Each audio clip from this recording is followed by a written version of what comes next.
Hi, my name is Classy Love. And I'm Matt Dietrichek. And you are tuned into You've Been Schooling. Today we are here to talk about the ups and downs of USC football this season. So, 2023, the USC Trojans ended in a misery. A season that was supposed to be the school's first ever, not first ever, the school's first college football playoff appearance since, I'm sorry, can we start over? I messed up. I'm sorry. Can we start over? Keep going? Okay, I'm going to start over. First college football players. Wait, no, I was going to start over, like Classy Love. Oh, okay. Yeah, All yeah, right. yeah. Okay, all right. What? Well, we start at 5:05, 6 seconds.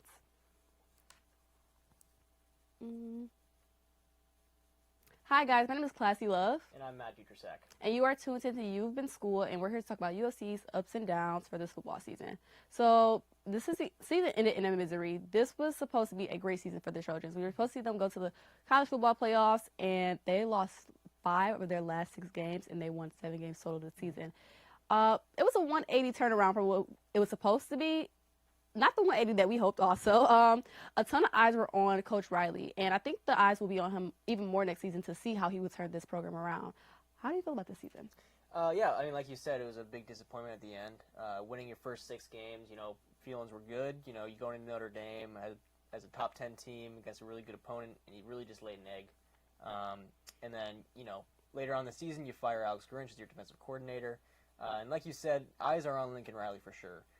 Even before next season starts, it starts right now with who he hires as a defensive coordinator.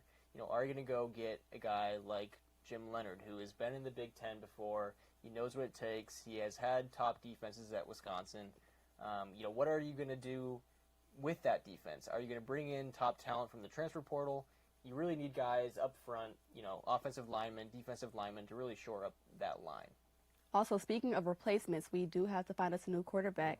USC has options at their disposal. They could go in-house, or they could go with redshirt sophomore Miller Moss, who served as a backup this season, or they could go with the 2023 5-star quarterback recruit Malachi Nelson. Would you like to see anybody in-house, or would you like to see a person out of the portal? I would personally like to see Miller Moss as the starting quarterback. He's been here for 3 years now. He was actually here when Clay Helton was here, during his last season. Well, actually, his last 2 games before he got fired. And then he's been here the last 2 years from Lincoln Riley. So he's been in the system. He knows what it takes to be a starting quarterback, learning from Caleb Williams, learning from the Heisman winner. He's a mature quarterback. I think that's what you need going into the Big Ten. We're going to be facing really elite defenses. Malachi Nelson, he has a ton of talent, but is he going to be ready for that physical toll of a Big Ten schedule? That's my question. And who do you think should be the starting quarterback next year? In-house, I was actually going to choose Malachi. Okay. I think I would love to see a young talent. You've been seeing a lot of young talents this season as far as starting quarterbacks, and I would love to see that for USC. As far as somebody in the portal, I don't have anybody. Do you have anybody in mind? I saw a name come up today, the Duke quarterback. I'm blanking on his name. Last name is Riley. Am I? I think it's Leonard. Riley Leonard, I believe it is. Yeah, there you go. Yeah. So far, I've heard him linked to Notre Dame, linked to a team like Miami.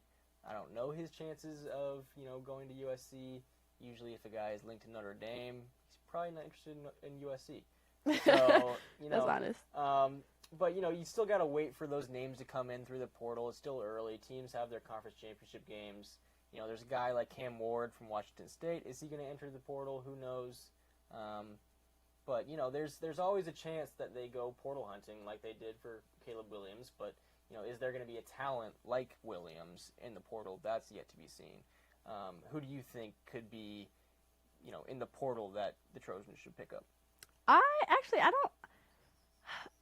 These last few days, like the last 2 days, I've been seeing the portal starting to pick up a little bit. Hopefully it picks up with something like you see it like, oh, that's going to be good. So I haven't seen anybody in the portal yet that I was like, that would be good to replace the quarterback for USC. There's no I'm thinking we should go in-house maybe. Yeah, I totally agree. The guy who's been in the system for a couple years, either Moss or Nelson, they've both been here at least a year, learning through Lincoln Riley's system, and I think it'd be a great chance for either of them to get their start. Okay. Yeah. Great choice. Great picks. As far as Big Ten, how do you think USC is going to uphold the Big Ten next year? Michigan has been on fire this year. Do you think they can even stay in that room?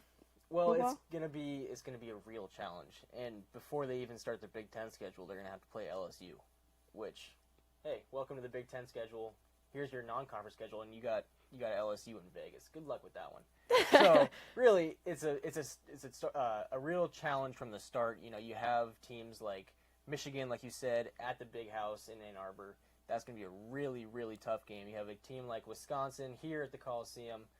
You know, Wisconsin didn't have a great year, but Luke Fickell can really turn that program around. You have a team like Penn State, too. Ohio State. Ohio State. Luckily, we dodged them on the schedule for next season. Yeah. But, you know, even if you get to a Big Ten championship game, you might That's have what to I'm play saying. Ohio State. It's like, okay, so, but if you get to the Big Ten championship games, that means you went through teams like Michigan and Penn State, which I don't know is possible right now. But how do you feel? Is there any chance that we get to the Big Ten championship game? Any chance? Very slim chance. Very, very slim chance. Yeah, honestly, I have nothing to say. Very slim chance. I'd be pretty stunned if they make it to the championship, Big Ten championship. I totally agree. And if they can get there, then they can. If you can get there, then you should be fine for the rest of the season. Or not fine, but you should be able to hold your ground. Yeah, and you know, next year too is the first year of the 12-team playoff, so you don't necessarily have to win the Big Ten next year to get in the playoff, but you have to be one of those top, you know, 2 or 3 teams. When you know you already have teams like Michigan and Ohio State who are top 5 right now, you really have to make a jump up in, you know, talent, skill, coaching, especially on the defensive side. It's just a lot has to come together to, you know, really take that next step that we all thought Lincoln Riley would in his second year, and hopefully he can do in his third year. As we wrap this up, I have one more question. There has been a lot of, let's say, the defensive coordinator left. Do you think Coach Riley's position is on on the edge or like very shaky? I must ask. You know, I think he's not on the hot seat yet. Really? I think the main reason for that is because of what the buyout would be. You saw Jimbo Fisher get fired by Texas A&M. You know, they have to pay him $75 million to not coach their team. You know, USC never posted the official salary for Lincoln Riley, but people are saying, you know, it's north of $100 million. So if they do fire him, they're going to owe him, say, $80 million, which I don't think they would do to pay a coach that, you know, not working. That's not working. Yeah. Exactly.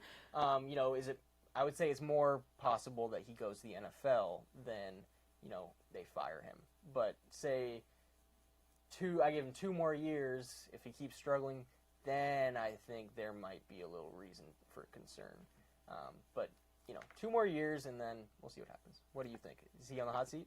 I do think he is on a hot seat, but we are out of time. So thank you guys for tuning in, and you've been schooled.